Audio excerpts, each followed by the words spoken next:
En el siglo XXI, atravesar paisajes a más de 300 kilómetros por hora es lo más normal del mundo. Sin embargo, la alta velocidad es toda una proeza. Una increíble epopeya tecnológica que ha durado más de 2 siglos y que ha transformado la historia de la humanidad. En cuanto a la velocidad, es el mayor salto adelante que ha dado la humanidad. Genial. Mathieu Bagot es ingeniero y profesor de ingeniería mecánica.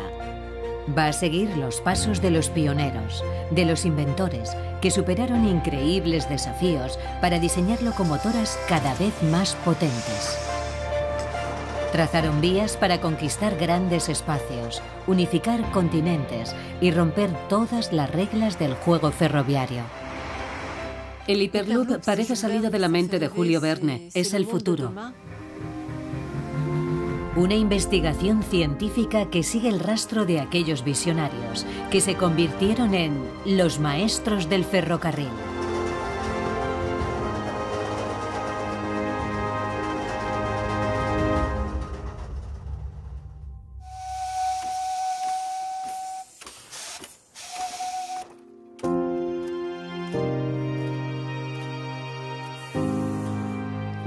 Entre las brumas de Inglaterra, en el corazón del valle de Ironbridge, Mathieu Bagot inicia su investigación.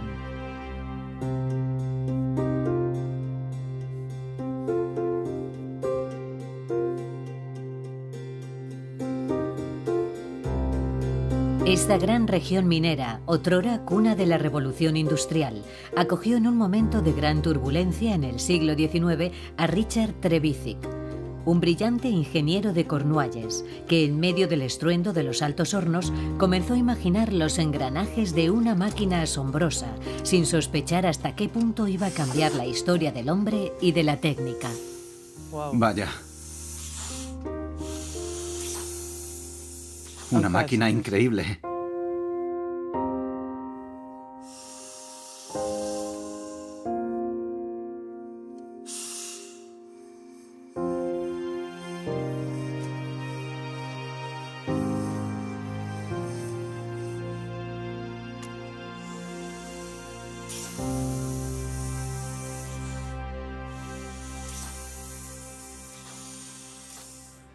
Hola, Alan. Buenos días, Mathieu.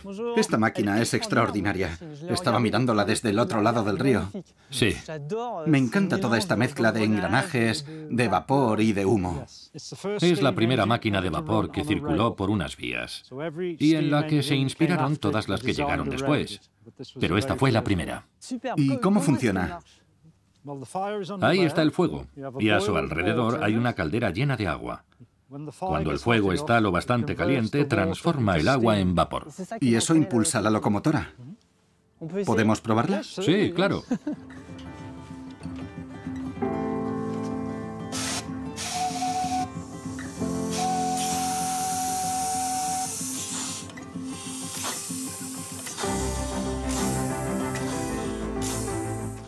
Fantástica.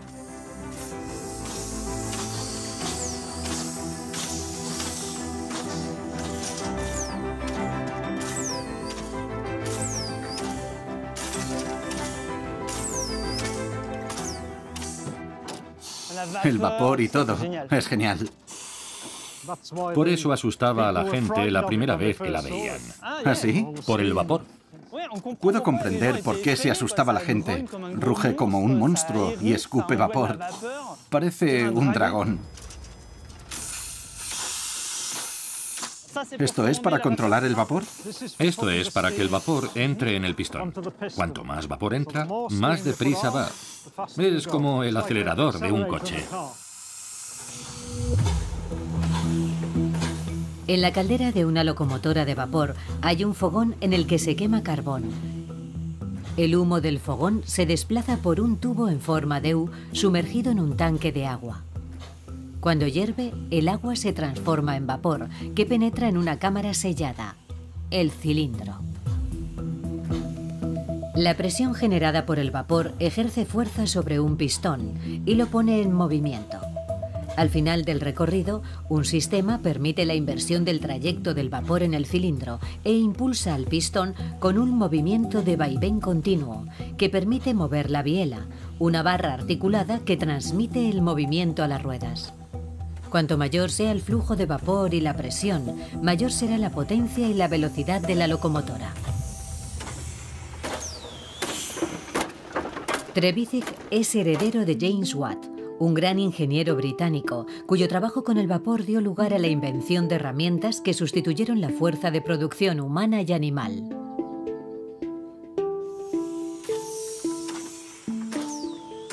¿Qué velocidad alcanzó la máquina de Trevithick? En realidad, no hay información precisa a ese respecto. No se ha escrito nada. Pero el objetivo era sustituir al caballo. Un caballo que tira de una carga de 1 tonelada camina a 6 kilómetros por hora. Así que se supone que esta máquina se desplazaba a 6 kilómetros por hora. Ya. ¿Cómo se para? No tiene frenos, así que hay que ir con prudencia. Vamos a dejar que pare sola.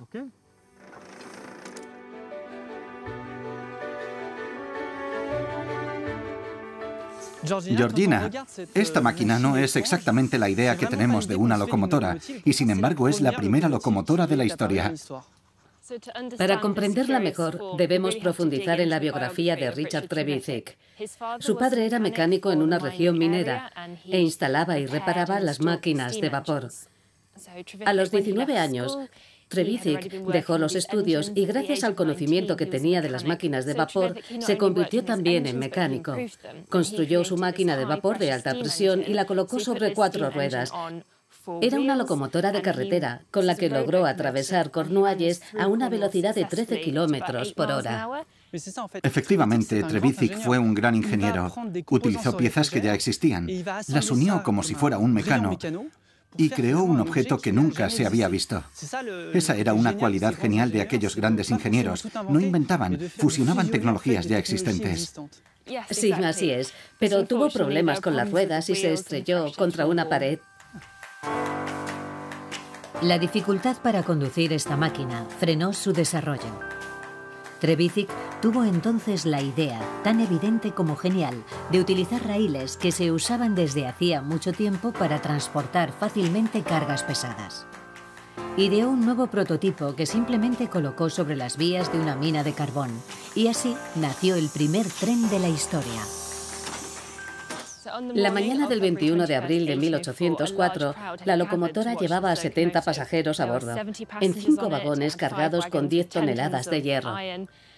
Tardó 4 horas en recorrer 15 kilómetros, pero lo consiguieron, y cuando llegaron los aclamó la multitud.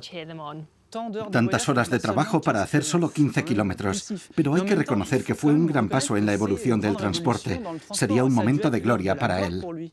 No, realmente no. Es triste, pero por desgracia, Trevithick nunca conoció la gloria. Aquel mismo día, en el viaje de vuelta, los pernos se rompieron y el fogón se estropeó.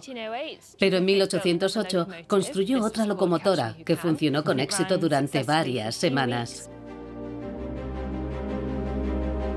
Esta nueva locomotora se instaló en Londres sobre una vía circular rodeada de una valla.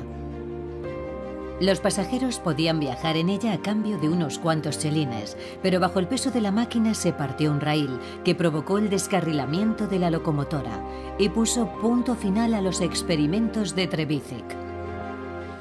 Sin recursos ni apoyo económico, Trevithick emigró a Perú para trabajar en una mina de plata. Cuando murió, lo enterraron en una tumba anónima. El hombre que tuvo la idea de poner un motor de vapor sobre unos raíles se adelantó a su tiempo, porque la metalurgia necesaria no existía aún, y los raíles se rompían. Pero contaba con los ingredientes para llevar a cabo una revolución. Sí, pero a pesar de todo, hizo del ferrocarril una realidad.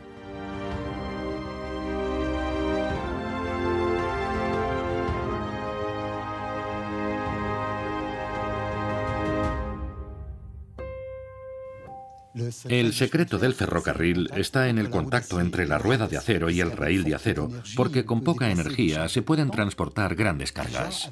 El acero es un material duro que se deforma muy poco, y la superficie de contacto entre la rueda y el raíl es extremadamente pequeña, lo que explica el leve frotamiento tan característico del ferrocarril y que obviamente no encontramos en el giro de una rueda neumática. Aunque Trevithick tuvo la genial idea de explotar la combinación rueda-raíl, sus conocimientos sobre el vapor resultaron ser incompletos. El problema de la locomotora de Trevithick es que carece de potencia, porque su caldera es una simple marmita. Y todos sabemos que una marmita produce muy poco vapor. Producir vapor masivamente. Esa es a partir de ahora la misión de los primeros maestros del ferrocarril. Y en Francia, un avance crucial impulsó el ferrocarril a una nueva era. Es impresionante porque en comparación con la de Trevithick, esta es mucho más grande. Ah, sí, sí. Esta potente máquina es obra de Marc Segat. Este notable ingeniero, sucesor de los hermanos Montgolfier, estaba convencido de que el desarrollo del transporte haría entrar a su siglo en la modernidad y crea una caldera revolucionaria que pone al servicio de la causa ferroviaria. En las entrañas de la locomotora ya no hay uno, sino 42 tubos de humo que calientan el agua. La superficie de intercambio entre el fuego y el agua aumenta considerablemente de tamaño y produce 8 veces más vapor, aumentando así la potencia de la máquina.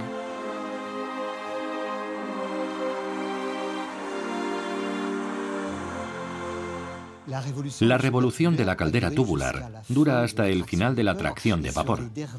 Las últimas locomotoras que circularon en los años 70 estaban todavía equipadas con calderas tubulares. Nunca se encontró nada mejor.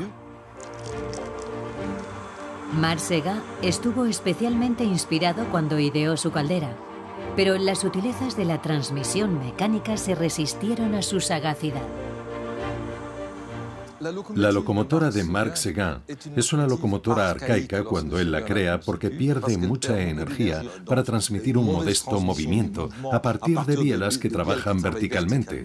Es decir, que nada está aún en su lugar.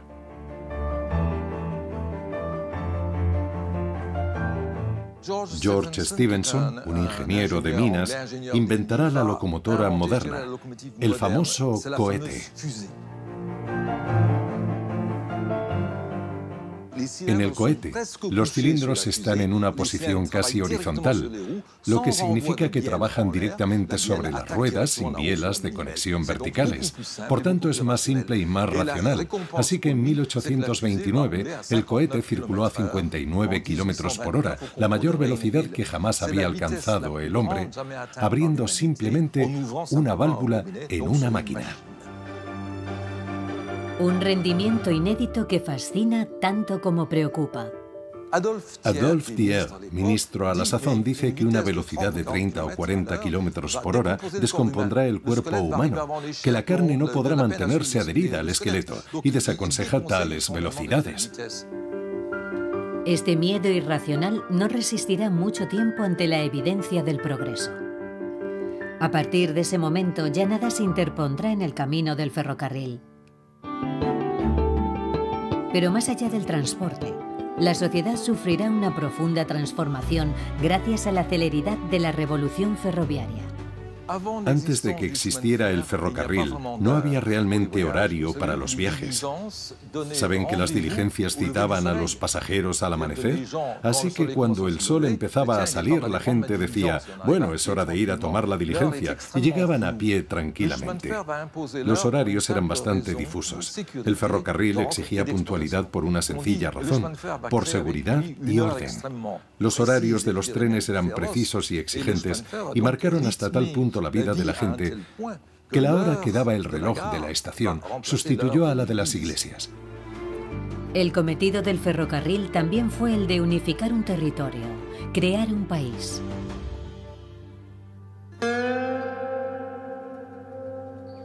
Estados Unidos.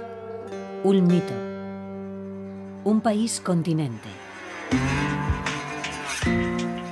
De costa a costa, se suceden territorios salvajes y obstáculos naturales.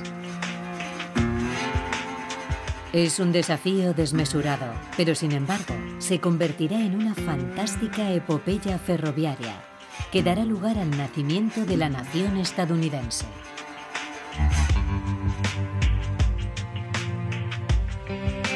Denver, en el estado de Colorado.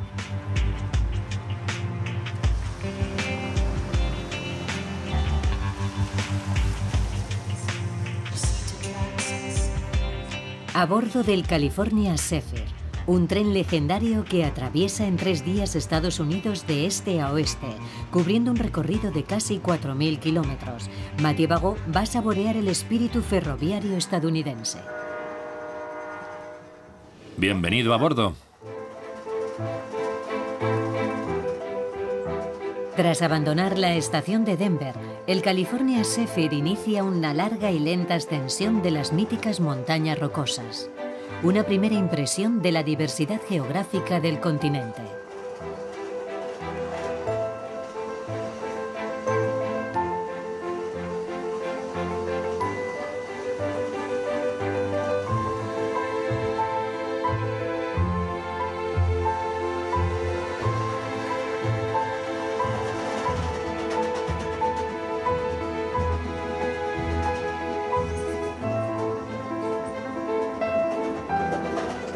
El itinerario del California Zephyr retoma la ruta de los pioneros de la fiebre del oro de mediados del siglo XIX.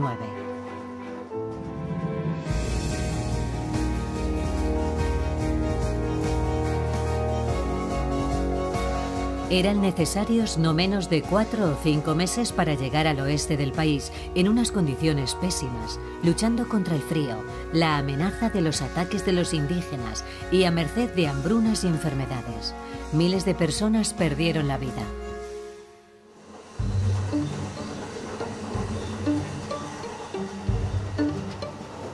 Damas y caballeros, informamos a los pasajeros que se dirigen a Rossville que llegaremos poco después de la 1 de la tarde.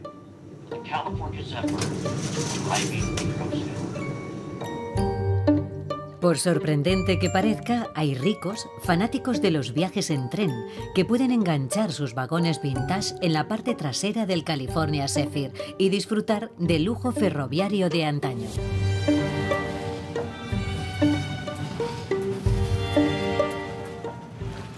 Es precioso.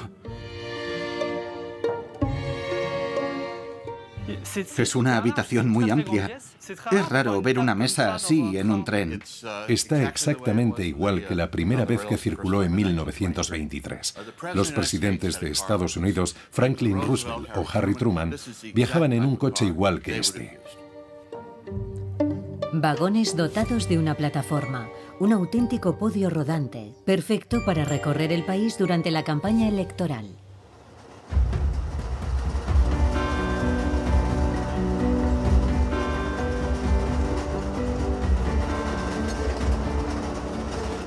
No creo que se pueda comprender verdaderamente este país sin ver hasta qué punto es inmenso. Cuando vas en tren de Chicago a San Francisco, ves con tus propios ojos esa inmensidad. Y descubres paisajes como este, donde no hay nadie. Es un país de vaqueros y no ha cambiado en 150 años. Esta es una buena manera de descubrir y de comprender este país.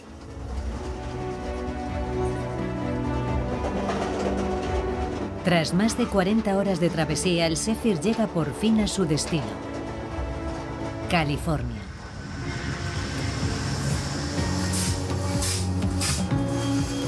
Bienvenidos a Amtrak, estación de Sacramento. Sacramento es la capital del estado, una ciudad emblemática en el desarrollo del ferrocarril en Estados Unidos. Es el punto de partida de una de las aventuras humanas y tecnológicas más increíbles, la primera línea transcontinental.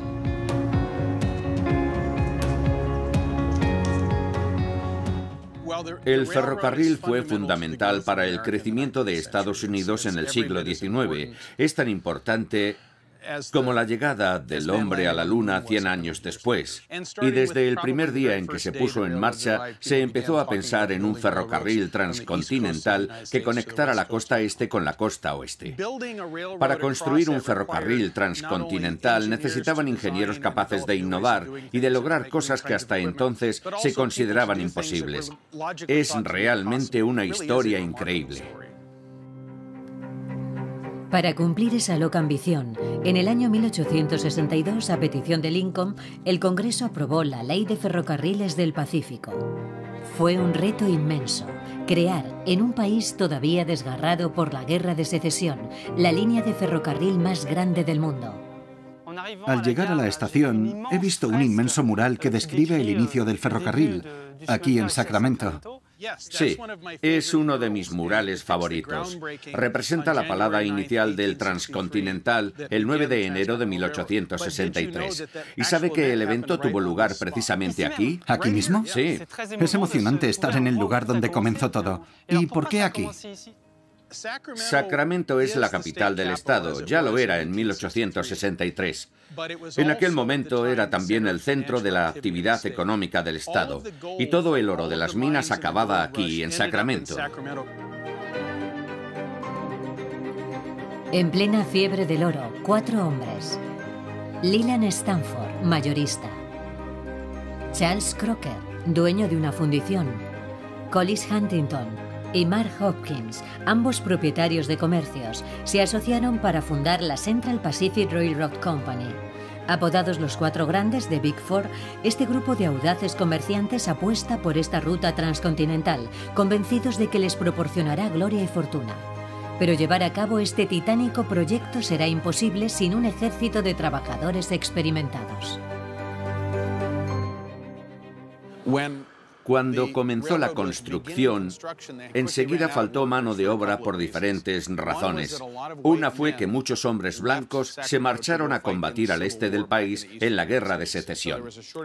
Así que había carencia de trabajadores blancos y los que se quedaron pensaban que era una labor demasiado dura y estaba mal remunerada. Por eso muchos abandonaron sus puestos. Estaban tan desesperados por encontrar trabajadores que surgió la idea de contratar a obreros chinos. Muchos chinos habían venido a California por la fiebre del oro, como todo el mundo, pero a causa de la discriminación que sufrieron, a las leyes y a los prejuicios contra su comunidad, no tenían acceso a muchos trabajos. Leland Stanford no quería contratar trabajadores chinos, pero Charlie Crocker le dijo: «Espera un momento, ellos levantaron la Gran Muralla China, yo creo que pueden ayudarnos a construir el ferrocarril».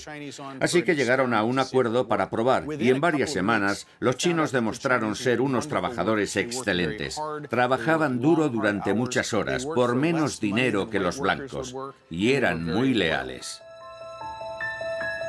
El contingente de trabajadores de la Central Pacific Railroad Company se muestra enormemente eficaz, y la instalación de raíles avanza a un ritmo desenfrenado. Nada parece frustrar la ambición de los 4 grandes, excepto la propia naturaleza.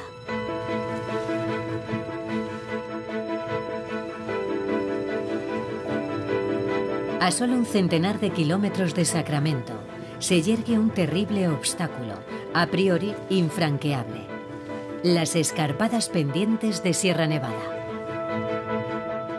Vamos a llegar a los 2000 metros de altitud. La nieve aquí es de las más densas de Estados Unidos.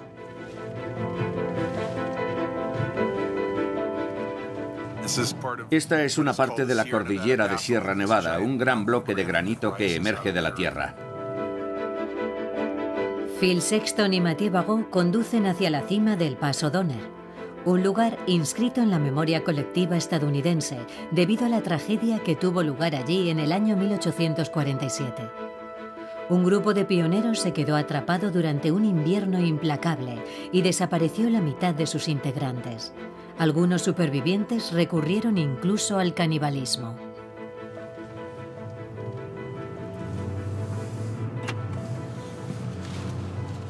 Estamos llegando al paso. Ahora mismo vamos a entrar en la gran cuenca de Estados Unidos por la vertiente oriental de Sierra Nevada.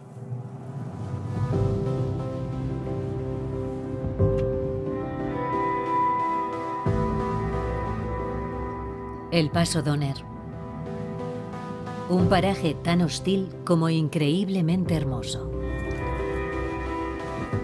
Como ingeniero, al contemplar estas montañas y estos bosques, no puedo dejar de pensar que es una locura hacer pasar por aquí las vías del ferrocarril. Locura es la palabra exacta para calificar este proyecto. Y también se puede aplicar al hombre que lo hizo construir. Al hombre que diseñó esta ruta lo llamaban Judas el Loco, porque estaba obsesionado con que el ferrocarril atravesara Sierra Nevada. La gente decía que estaba loco porque eso era lo único que le interesaba. Era su fijación. Se pasaba el tiempo exponiendo sus proyectos y explorando estas montañas. Finalmente logró convencer con sus planos a los inversores y su sueño se hizo realidad. ¿Y no había otra opción para ir de la costa oeste a la este que pasar por aquí? Esta era la mejor opción, porque la pendiente era más suave. Y el ferrocarril no puede salvar una rampa con una inclinación superior al 2,5%, lo que equivale a un desnivel de 2,5 metros en 100 metros. Sí, esa es la parte negativa del contacto entre la rueda y el raíl. Es un invento genial, pero se produce una resistencia muy débil al avance. Se pueden remolcar cargas pesadas empleando muy poca potencia, pero al mismo tiempo, la motricidad es muy débil. Cuando te topas con una cadena montañosa, hay dos soluciones, rodearla o atravesarla. Pero con el ferrocarril es complicado porque no puedes serpentear constantemente y hacer virajes cerrados. La solución es hacer túneles. Aquí hay 13 túneles entre la zona del Emigrant Gap y la cima. Allí hay un grupo de túneles. Es muy interesante. Aquel es el túnel 6, luego el túnel 7, el 8, el 9 y así sucesivamente hasta la localidad de Truckee. Y el tren puede transitar por curvas suaves y rampas perfectamente adaptadas. Es el trazado ideal. Pero perforar el corazón de la montaña es todo un desafío. Para protestar contra las pésimas condiciones de trabajo, los obreros chinos se declaran en huelga. En represalia, Charles Crocker les priva de alimento, forzándolos así a reanudar el trabajo.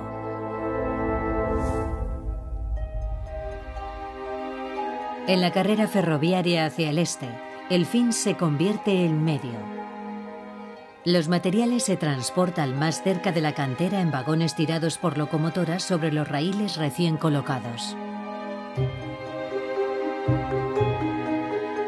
Los extravagantes caballos de hierro ya son legendarios.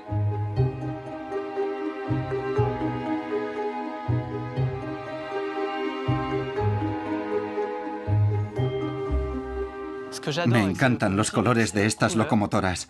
Es como un tren de juguete gigante, con ese cromado brillante. Cuesta imaginar que se trate realmente de una máquina que sirve para tirar de vagones. Parece más bien una magnífica obra de arte.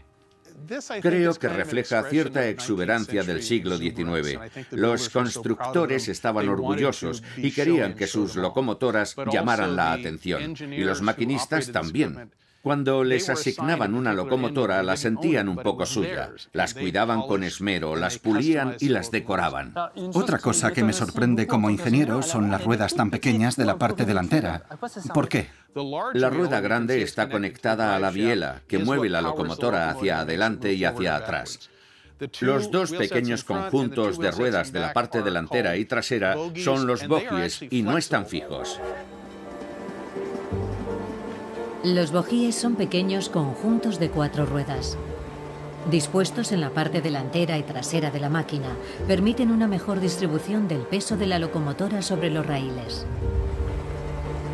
También los hay en cada uno de los vagones. Independientes entre sí, los bogies son móviles con respecto al chasis, gracias a un pivote colocado en su centro. Cuando el tren toma una curva, se orientan sucesivamente hacia el centro de la misma, para que el tren gire con suavidad y estabilidad. Fueron cruciales en los primeros tiempos del ferrocarril, porque en la desenfrenada carrera por construir la red ferroviaria transcontinental, los raíles no se colocaban bien. Eran irregulares, con abombamientos y no siempre paralelos, pero con los bogies flexibles, el tren podía mantenerse sobre la vía. Incluso hoy son muy importantes para la seguridad ferroviaria.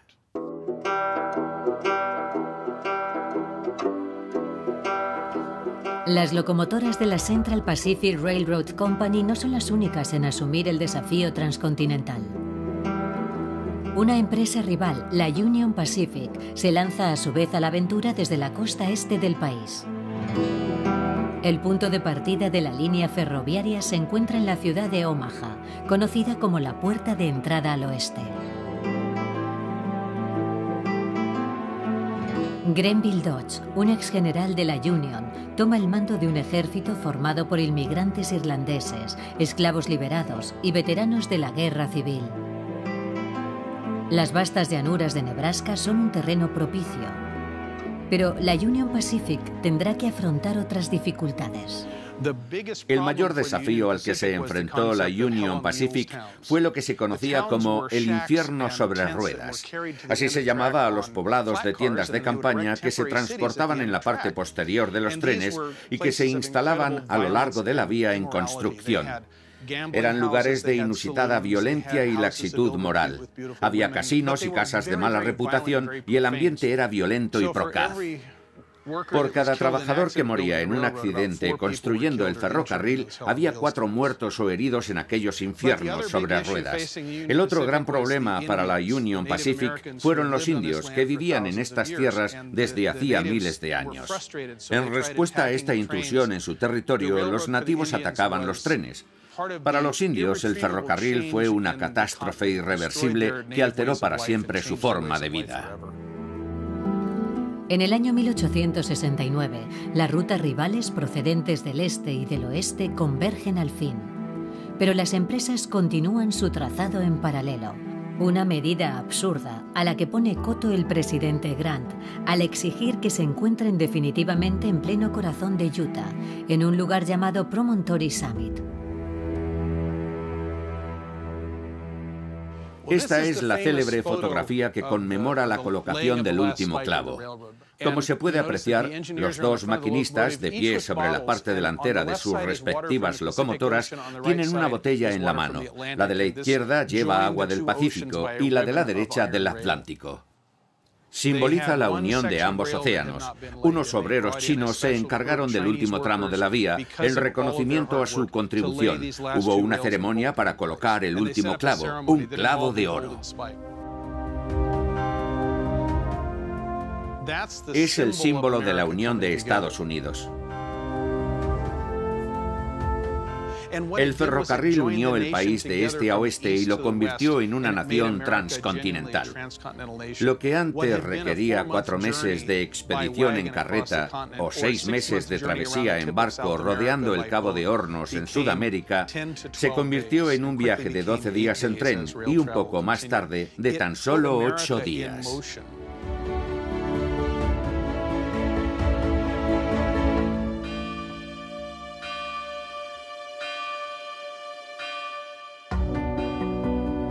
Europa tampoco es inmune al sueño transcontinental.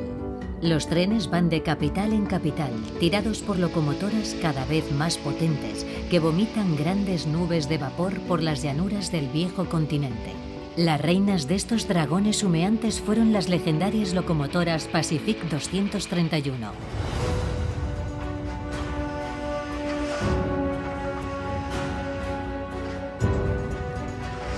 Una de ellas está a punto de resucitar. A sus 96 años de edad, esta locomotora, declarada monumento histórico, es un curioso testimonio del trabajo del ingeniero André Chapelon, conocido mundialmente con el sobrenombre de genio del vapor francés.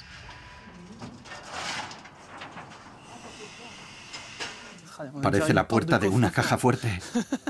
Sí, pues ahora vamos a abrir la caja fuerte.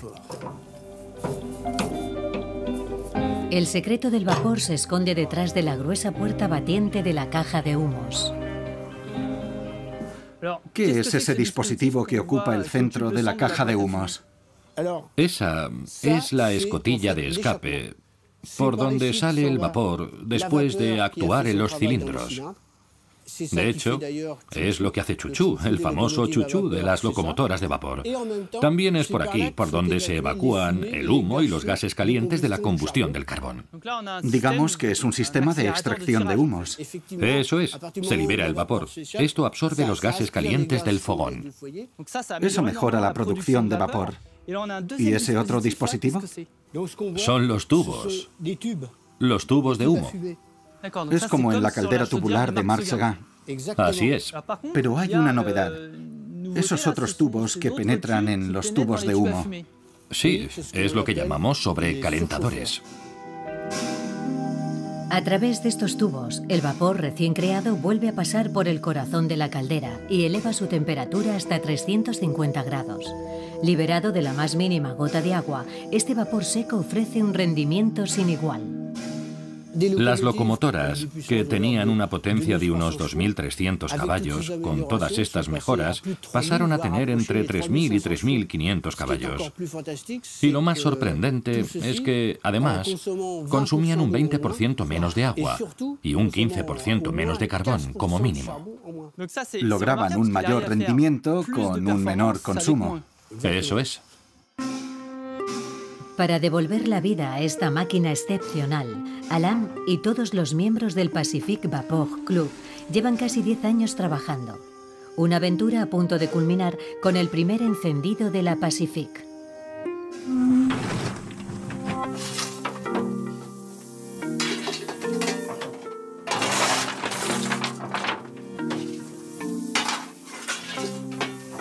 ¿Cuántas chispas? Ah, sí.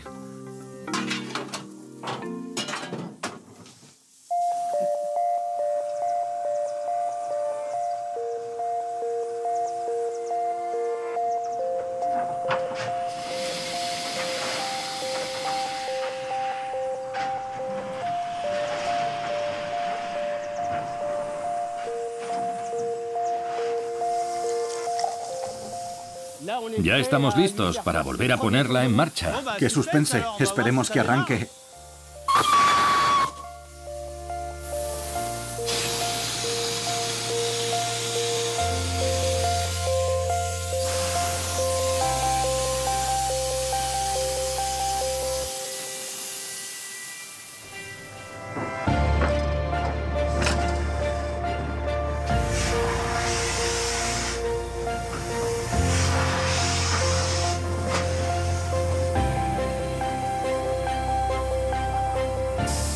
La vieja dama comienza a dar sus primeros pasos.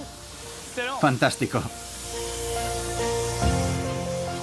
Sí, cierra. Es genial.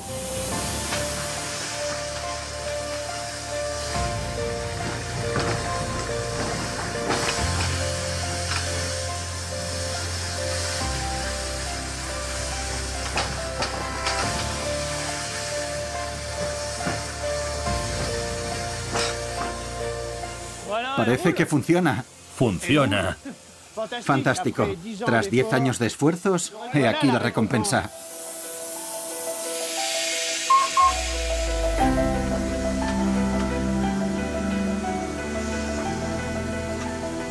Aunque la Pacific 231 representa el último avance en el uso del vapor, su sofisticación tecnológica anuncia lo inevitable. Es una máquina que demanda mucho carbón, un combustible muy caro, y también precisa mano de obra. Además, antes de arrancarla, hay que invertir 8 horas de trabajo, y ahí es donde surge el gran inconveniente de la locomotora de vapor. Al final de la Segunda Guerra Mundial, el vapor entra en un lento y prolongado declive por la competencia que representan los motores diésel, pero especialmente por el desarrollo de la propulsión eléctrica. Al principio, la electrificación conlleva un elevado coste, ya que se trabaja con infraestructuras bastante pesadas. Pero el coste se rentabiliza rápido. Por un lado, por la flexibilidad del parque de locomotoras eléctricas y por otro, porque esas locomotoras se pueden utilizar inmediatamente a diferencia de las de vapor. Pero perpetuar el reinado del tren en el mundo del transporte es insuficiente. Para los mandamases, solo cuentan las autopistas y las líneas aéreas domésticas. El avión es un medio mucho más moderno y más rápido. Entre las compañías ferroviarias cunde el desánimo, ya que el ferrocarril parece tener los días contados, pero el tren de alta velocidad lo cambia todo. Después de diseñar y desarrollar un turbotren equipado con una turbina de helicóptero, las sucesivas crisis petrolíferas llevan al Departamento de Investigación de la Sociedad Nacional de Ferrocarriles franceses a trabajar definitivamente en modelos de propulsión eléctrica. Se trata de una opción que ya se había valorado en el año 1964 en la red ferroviaria japonesa Shinkansen, precursora de la alta velocidad. Así nace el TGV, el tren de alta velocidad francés. Rápidamente los prototipos superan los 300 km por hora. En septiembre de 1981, los franceses pueden recorrer la distancia entre París y Lyon en vez de en 4 horas, en 2 horas y 40 minutos. El TGV sienta las bases de una nueva concepción de la ingeniería ferroviaria.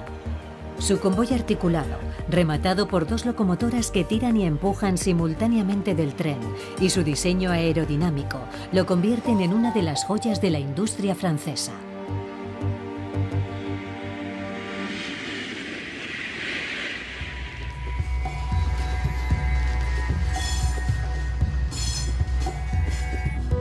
El TGV es la síntesis perfecta de una tecnología punta y de unos principios mecánicos probados.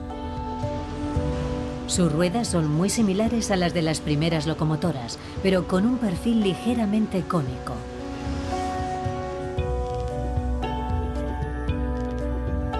En una curva, el radio de curvatura del raíl externo es mayor que el radio del raíl interno. La distancia recorrida por la rueda exterior de un eje es por tanto mayor que la que recorre su rueda interior. Pero como las ruedas de un eje giran a la misma velocidad, debe compensarse esta diferencia para evitar que el tren patine. Para lograrlo se encontró una solución muy simple: dar a las ruedas un perfil ligeramente cónico. De esa manera, en una curva, cuando la fuerza centrífuga empuja el tren hacia afuera, la rueda exterior se eleva hacia un diámetro mayor que el de la rueda interior, que se desliza hacia un diámetro menor. Entonces, las 2 ruedas del mismo eje pueden recorrer distancias diferentes rodando a la misma velocidad. El 3 de abril de 2007, el tren de alta velocidad alcanza el récord de 574,8 km/h. Un rendimiento excepcional, logrado por un TGV especialmente configurado para la ocasión, con ruedas más grandes y menor longitud. En 2 siglos, la velocidad del ferrocarril casi se ha multiplicado por 100. Un ritmo desenfrenado al que contribuirán los nuevos avances de la ingeniería civil. Gracias al túnel del Canal de la Mancha, inaugurado en 1994, con 50 kilómetros de longitud, 38 de ellos bajo el mar, se tarda solo 20 minutos en llegar de Francia a Inglaterra. Una obra maestra de la ingeniería superada hoy por otro prodigio.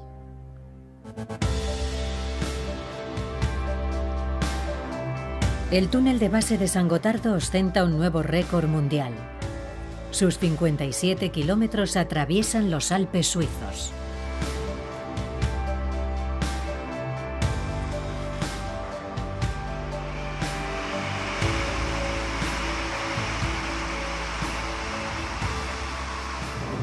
Hemos entrado en el túnel más largo del mundo. Las vistas ahora son más monótonas. Es realmente extraordinario. Parece cosa de ciencia ficción atravesar estos túneles en línea recta. Sí. Es sorprendente que a una velocidad de 200 kilómetros por hora podamos tener esta perspectiva. Es extraño que sea tan recto. Sí. El objetivo era que el trazado fuera lo más rectilíneo posible. No es completamente recto, pero ante nosotros tenemos unos 8 o 9 kilómetros de visibilidad. Y lo más impresionante es que estamos debajo de la montaña. Estamos debajo de la montaña, a unos 17 kilómetros de la puerta norte. Y dentro de unos 12 kilómetros tendremos sobre nuestras cabezas 2.300 metros de roca. Además, la temperatura de la roca a esta profundidad es superior a los 50 grados, lo que hace que la temperatura en el interior del túnel alcance los 40 grados o incluso lo supere. ¿40? Sí. ¿Y se debe a los 2.300 metros de roca que hay sobre nosotros?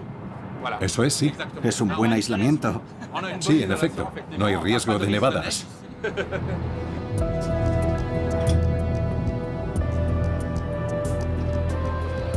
Partiendo del norte de los Alpes suizos y terminando en el sur, el túnel del Gotardo está formado por 2 túneles unidireccionales, conectados cada 325 metros por galerías de comunicación. Esta estructura permite hacer de cada sección un espacio aislado para una posible evacuación en caso de incendio. Vamos a llegar en breve a la salida. Comprobaremos qué tiempo hace en Tesino justo después de la curva que se ve a la izquierda. A ver si hace buen tiempo o está nublado, como en el norte. Al fondo ya se ve la luz.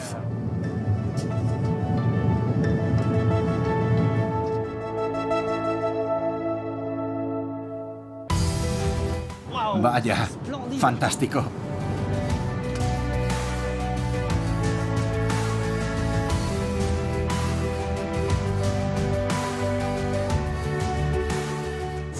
Además de atravesar una montaña, al cambiar de región pasamos de un clima a otro. Bienvenido a Tesino. Aquí si parla l'italiano.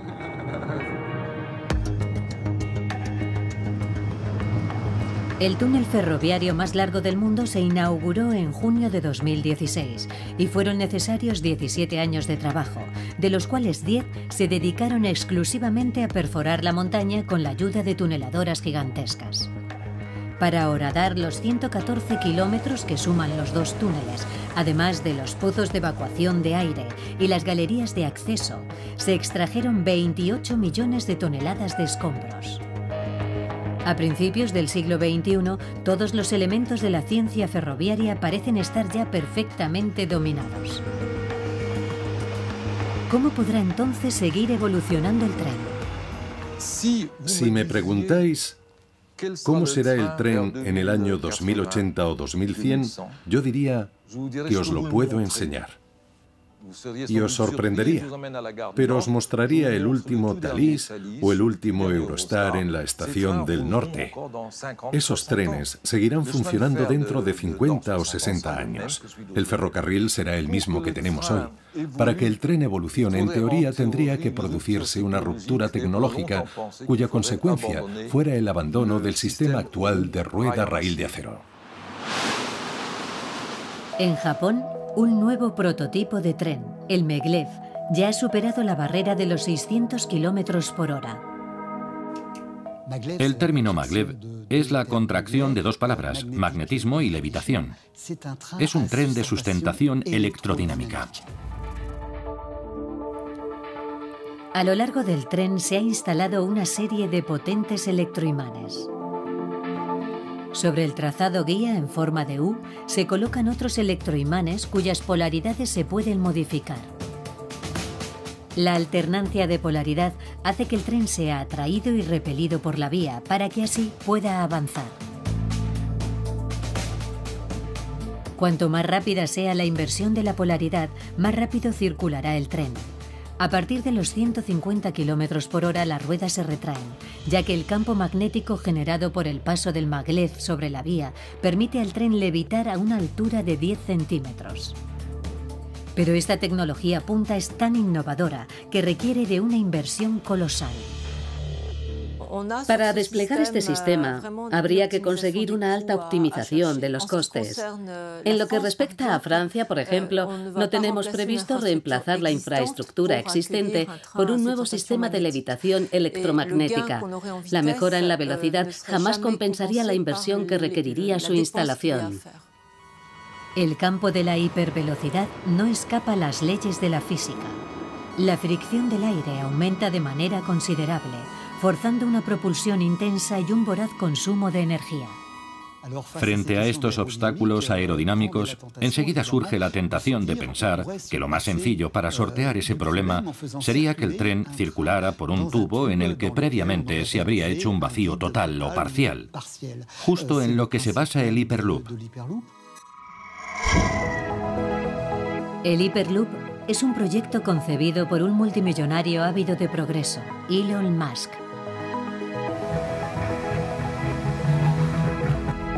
Desde mayo de 2017 se están haciendo pruebas en el desierto de Nevada. En principio podrán realizarse los primeros viajes a casi 1.200 km por hora en menos de 5 años. El Hyperloop parece salido de la mente de Julio Verne. Es el futuro, porque se podrían recorrer 600 kilómetros en apenas media hora. Tiene las ventajas del tren, al que se accede rápidamente y conecta el centro de una ciudad con otra, pero también la velocidad del avión. Cuenta con las ventajas de ambos medios de transporte. Si funciona, será toda una promesa para los viajeros. Una promesa para perpetuar el singular encanto de una aventura bicentenaria. El mundo del ferrocarril va más allá del espejo, como Alicia en el País de las Maravillas. Cuando entras en una estación pasas a un mundo paralelo. Subir a un tren, aunque sea un modesto suburbano, es una aventura apasionante.